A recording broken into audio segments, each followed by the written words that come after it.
Hi everyone, Kelly here. So this has been a crazy week this week. My dad is still in the ICU. He's about 3 hours away from me, so it's been really tough. We've been traveling back and forth as a family.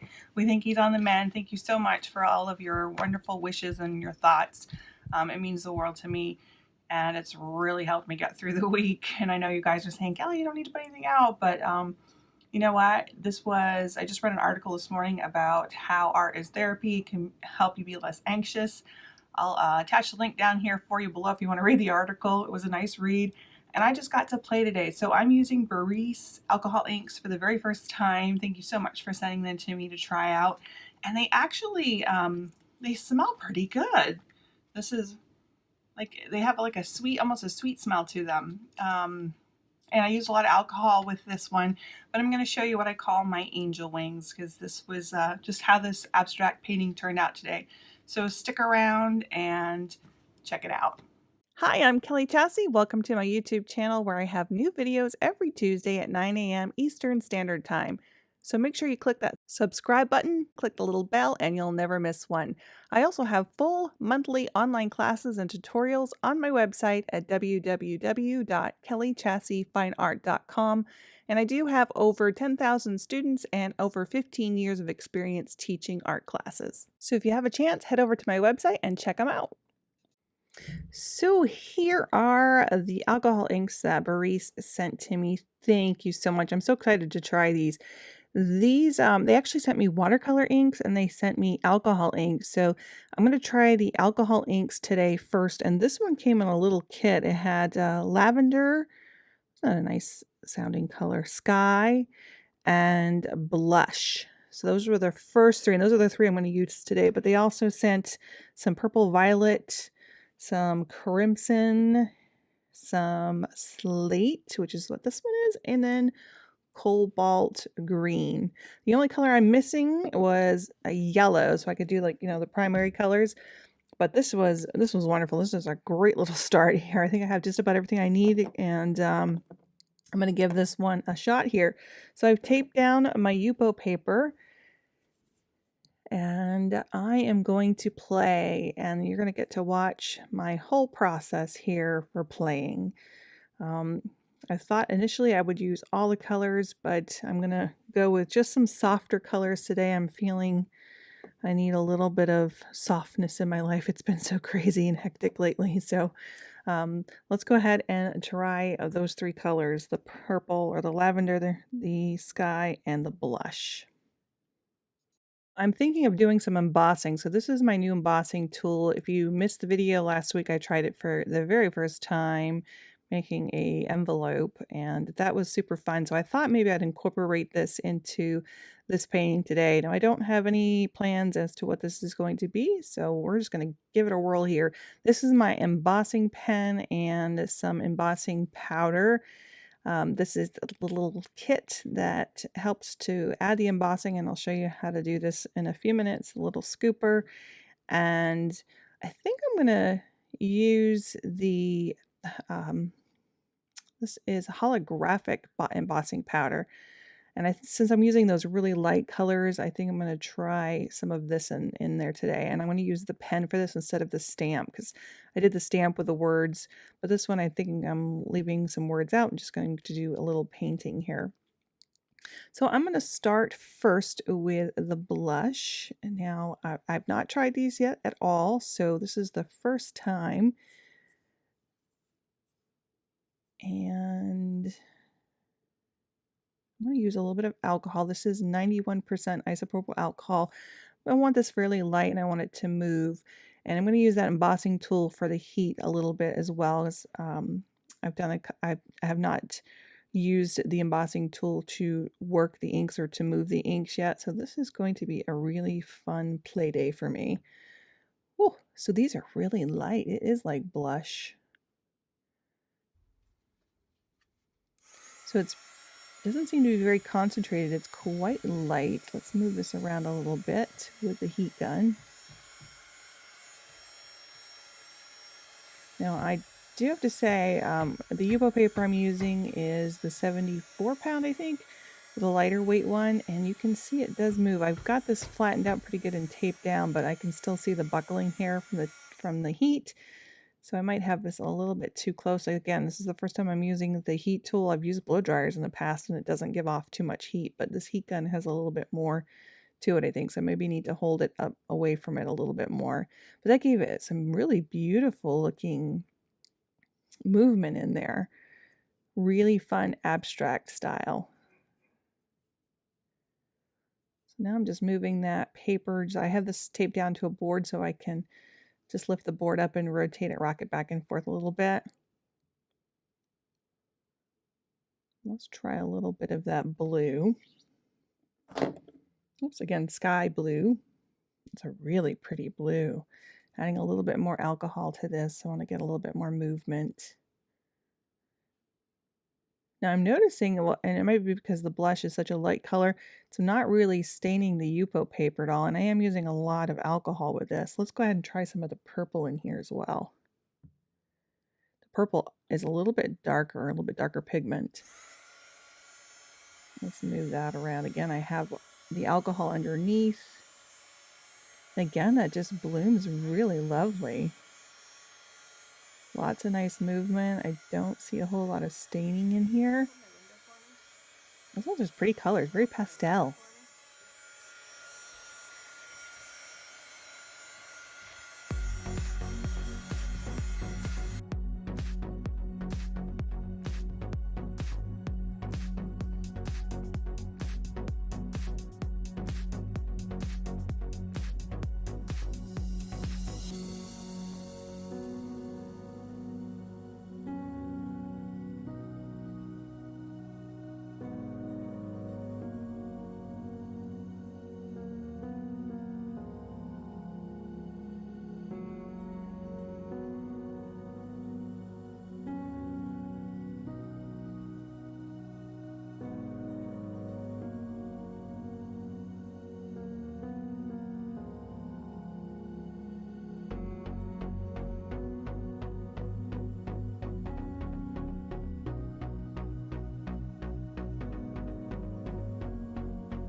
So as you can see, I have just been playing for a while, just adding alcohol, reactivating it, just adding more color. Just wasn't happy with the little circles, so I wanted something a little bit more flowing. So I tilted and tipped. I'm still trying to keep that white space on both sides, and then I'm going to use my heat gun now. And just see if I can make it more of a, instead of that circular, I like the little lines that it creates in here using this. So I'm just moving it up and away, and you can see it still creates some really cool textures.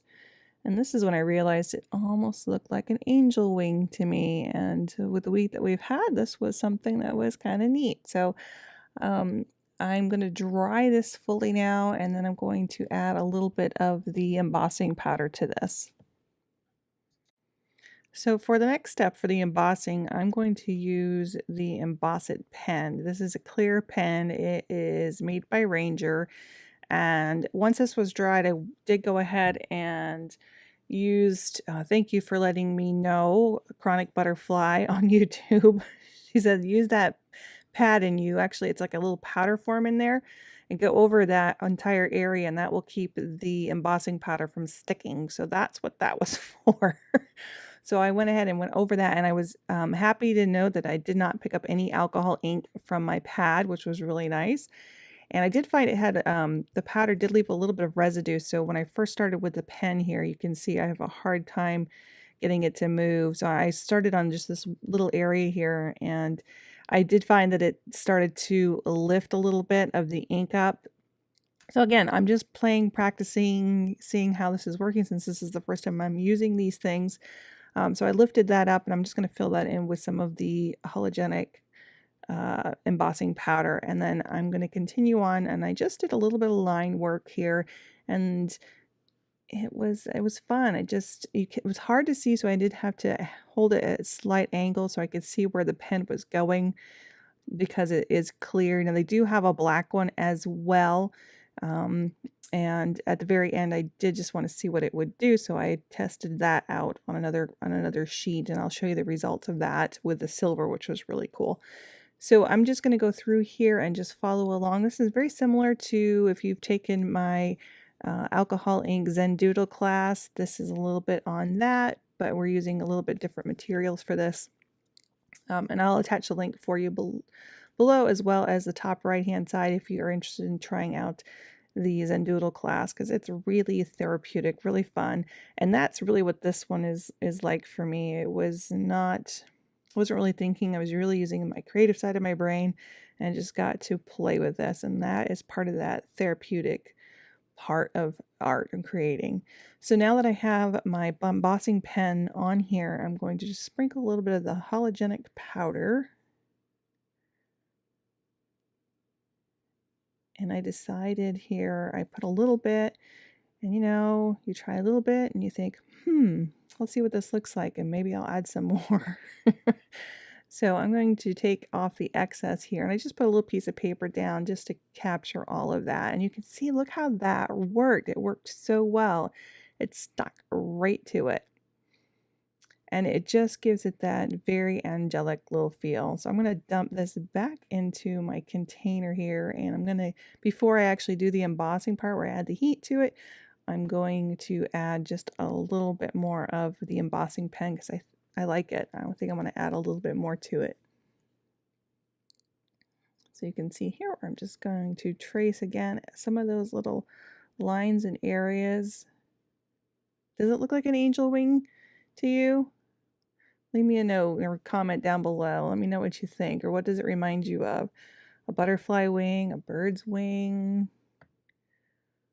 It's just really pretty. So I'm sprinkling this all over now. I've gone ahead and added a lot more of that all the way up here, just following some of those little lines. And let's see what the finished result looks like here. This does use a lot. This is a pretty good size piece of Yupo paper too.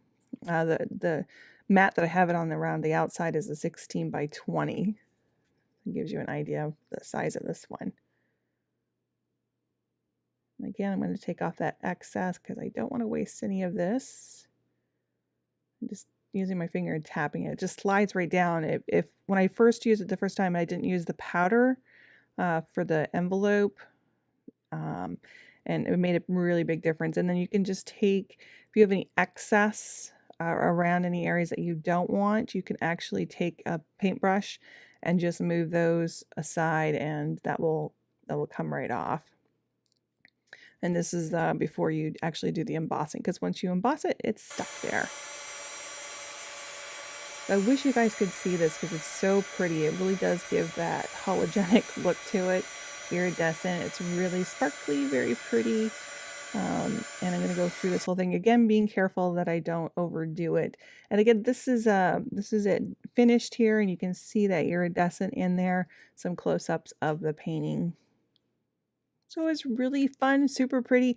I'm really liking the Brea Reese, and I'm looking forward to doing some more detailed work with it, and maybe some things without the airbrush. This is it with a silver. I did a little portion of it in the silver along with it, and that's really pretty. That's with a black pen underneath with some dots, and that actually showed up a little bit more. So anyway, I hope you guys enjoyed this tutorial. Make sure, please, to give it a like and a share. Sharing is caring, and when you click that like button, it really helps me grow my channel. So much appreciated, and we will see you guys next week. Take care.